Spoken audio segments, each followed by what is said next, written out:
she is and where she came from, and CrossFit is sort of just a backdrop to that.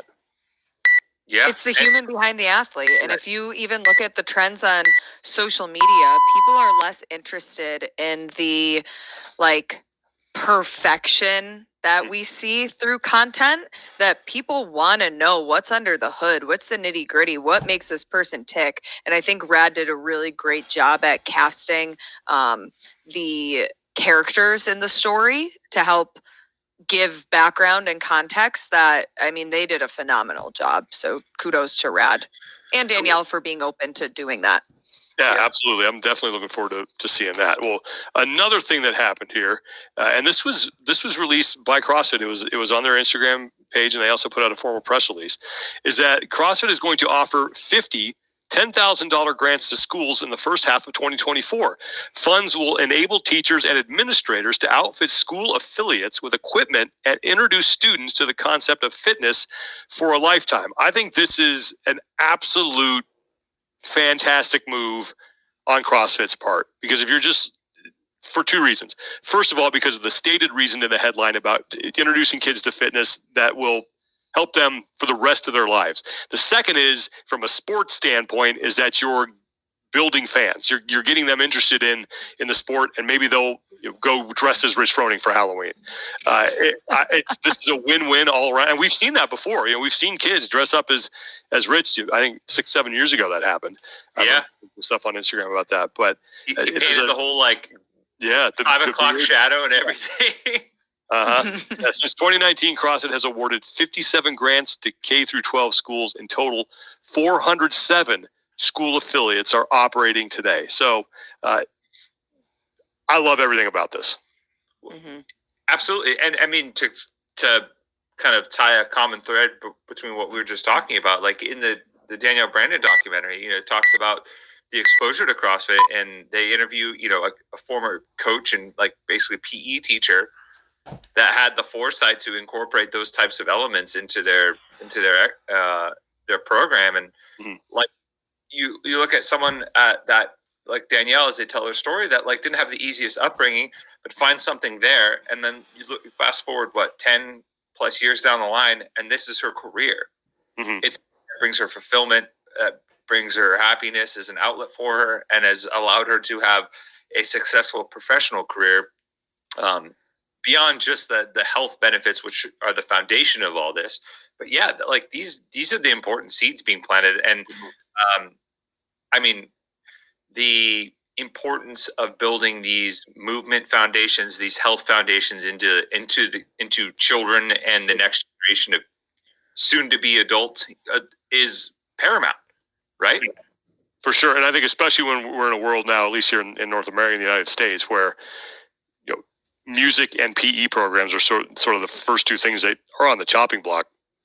The fact that they're willing, they're willing to put up some cash to help with that, I think is outstanding. It's so backwards to me, right? Agreed. I would guess that for majority of the people, that if you were hey, what are some things that genuinely bring you joy and you feel better after? Mm-hmm. If you polled most people, probably the top two things would involve either quality time with people, movement, and maybe music.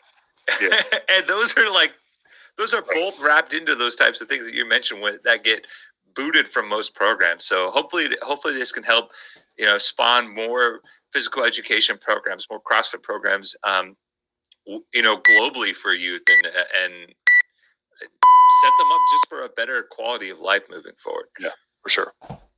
All right. Less math, more PE. Yeah, I can get behind that. Yeah. Listen, education is important, but big muscles are importanter. Yeah, exactly. Having a good power clean is importanter. That's what it should be. But I love everything about this. I think it's a great move from CrossFit. So definitely wanted to draw some attention to that. Well, speaking of the youth and getting them involved in the sport, there's a competition going on right now as we speak over in Europe, and it's called the Crown Competition. Yes, it has evolved from another competition that was previously held over in Europe, hosted by the program, which is a prominent European athlete camp training program over there that's based out of Spain. John Christian Singleton, who's the founder of it and the head coach, started this iteration of the competition last year. He was in. I did a sit-down interview with him that will be up on our YouTube, that you can watch the full thing. But he was inspired by events like the Tahoe Rogue Again Faster Throwdown, where that was way back. Dude, and I mentioned in the interview, I think that's essential CrossFit watching, just because it was so much more about just the athletes and the people there than it necessarily was the competition. That was almost like secondary at times. And he just wanted to give a really cool experience like that for the next generation of athletes that he thinks could be the foundation of the sport moving forward. And a couple of things to note is that it's all expenses paid for the athletes. They don't have to worry about anything with regards to finance. It's six young men, 6 young women, and they get basically in this awesome like compound castle in Mallorca. So it's like a really cool experience. And there's a ton of additional benefits outside of competition that he really wanted to focus on. Yeah. Well, here's what he had to say about that. And this is from the interview that Tommy did earlier. So one of the biggest aspects is literally just getting the athletes together so they can interact in a more relaxed environment, and they form the friendships. We noticed it over years. We'd run camps specifically for teenage athletes. And what we'd find is that literally years after the camp, these athletes would still be messaging, talking, following each other's journey. And some of them stayed in CrossFit. Some of them went off into different avenues, whatever it may be. But actually through that experience, they were able to form friendships with people with similar interests. And I think the hard thing is a lot of gyms, they might have one teenage CrossFit athlete who ends up having to train with people who are older than them, who, and it's just different. When you're with someone your own age, you can relate in a very different way. And so by bringing them together in a relatively non-competitive environment where there is a competition and someone will win at the end, but in the same way as the Tahoe Throwdown, really people are just more focused on the experience. And so that's what we wanted to create, was this experience for the athletes where they can form friendships that would hopefully keep them in the sport a bit longer. And as you say, I think it's been very hard, this generation of athletes that we've seen. They've obviously encountered a lot of stress, and it's been a lot of pressure for them. And so hopefully if they can identify with their own generation, have those conversations amongst themselves to keep themselves motivated, hopefully that keeps the likes of Mal or Haley in the sport longer, because I think these athletes are the future of the sport. And if they stay in the sport, it's good for everyone involved. How great would it be to see them competing, being able to support them, and how great would it be if they had a friendship group their own age that allowed them to feel supported as well. I really like the way that they're approaching that. And as you heard John say, it's about, let's focus on the experience, and maybe the competition, while fun, is the secondary thing. But setting the future of the sport up for success, I think it's a great motivation here.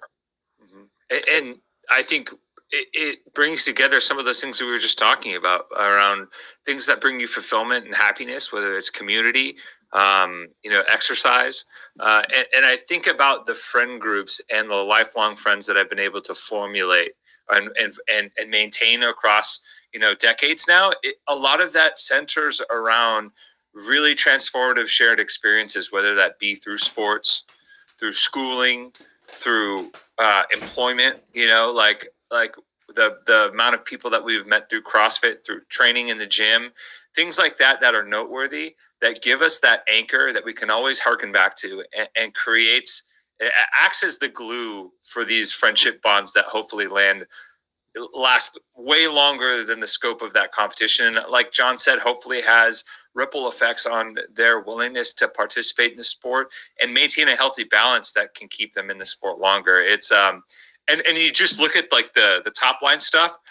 If you're a teenager, I get to go to Mallorca, Spain.